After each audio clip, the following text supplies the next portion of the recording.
Aku welcome kabeh. Layanan analitis ing tutul sistem Guru Markets.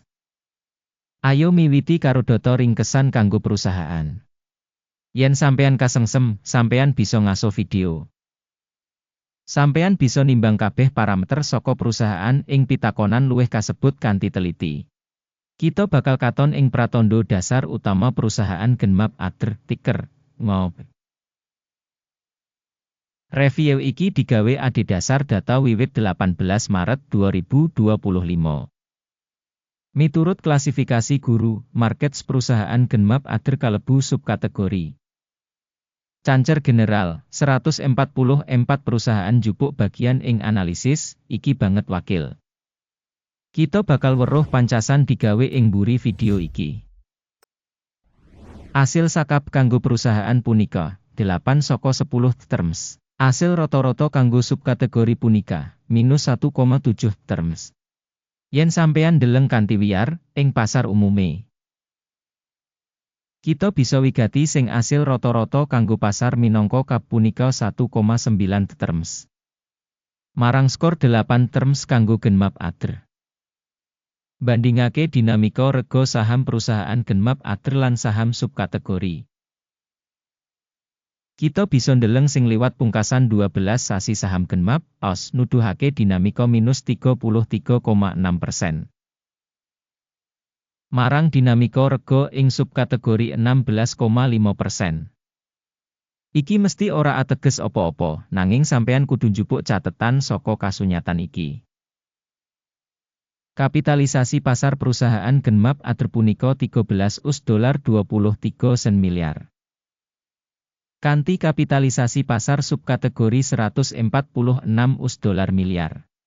Genmab OS nuduhake 9,043% lan minangka salah sawijining perusahaan ukuran medium ing subkategori. Kapitalisasi neraca perusahaan yaiku $5,99 miliar. Lan kapitalisasi subkategori yaiku $56 miliar. Genmab OS dadi bagian saka 9.164%.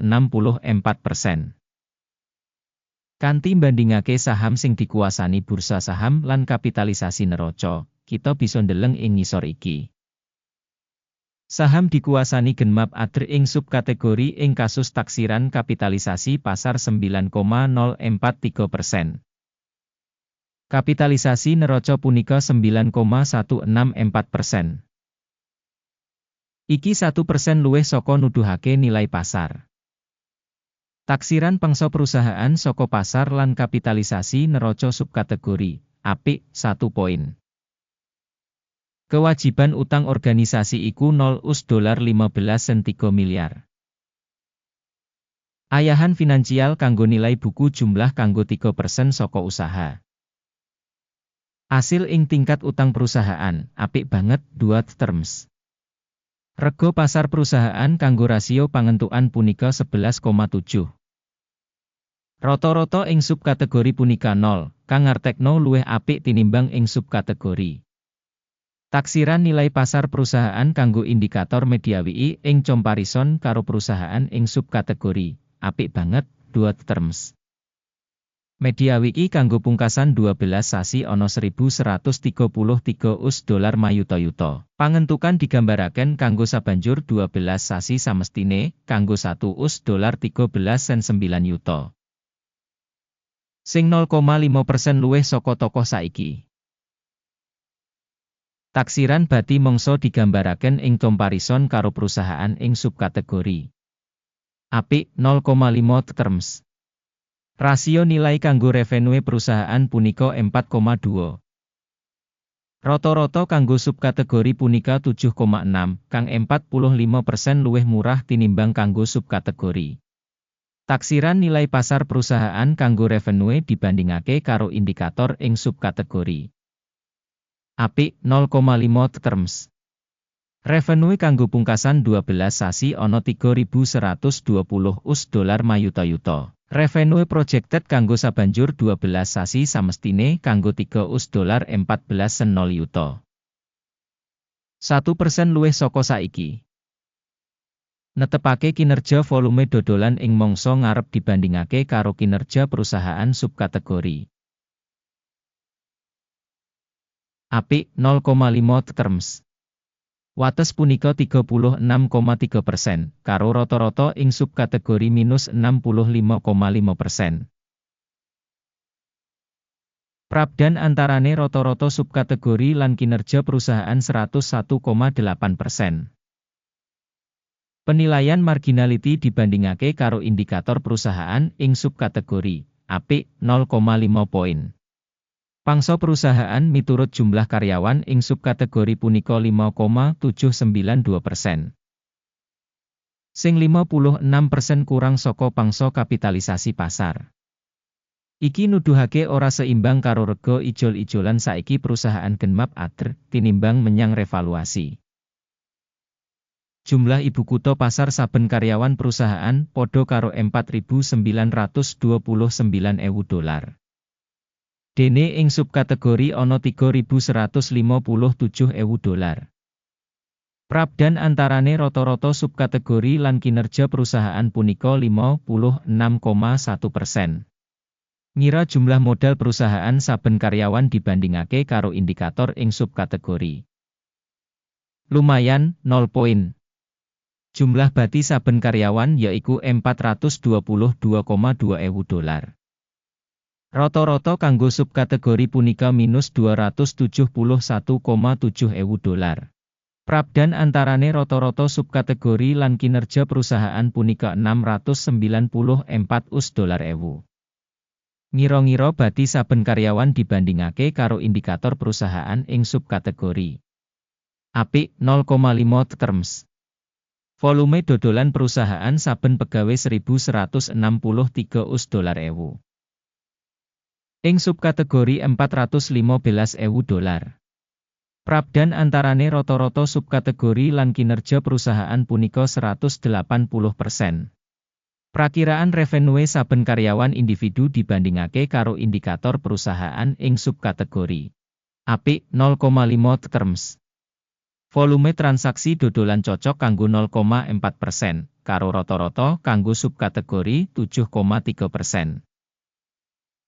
Iki taksiran saka risiko bisa remet singkat.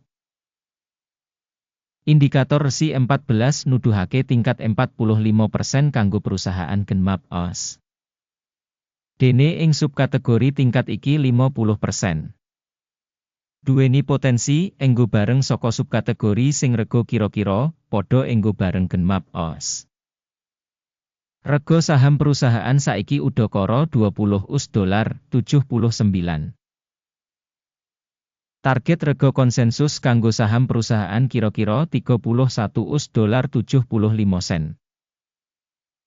Prabdan antarane rega nyata lan ramalan konsensus kira-kira 53%. Ayo menyang meja pesenan, kasedia, link kanggo iku ing komentar pinet.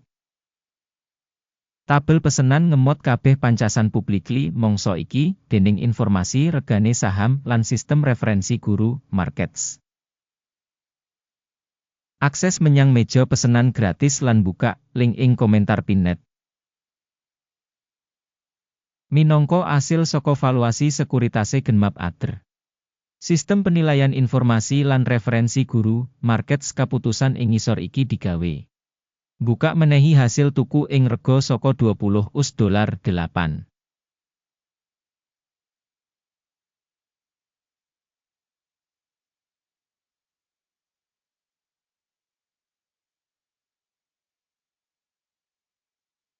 Pambiji perusahaan ditindakake adhedhasar model penilaian, indeks AKIM.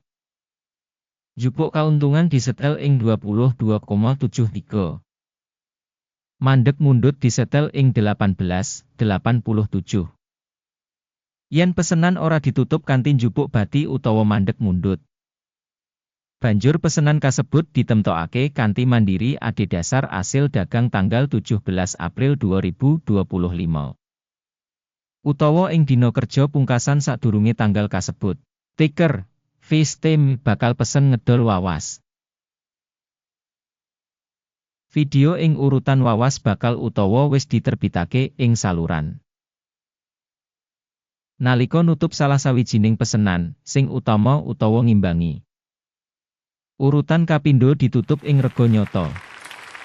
Matur nuwun kanggo kabeh sing wis nonton video iki lan nggunakake sistem informasi Guru Markets. Sampeyan pancene penonton paling keren.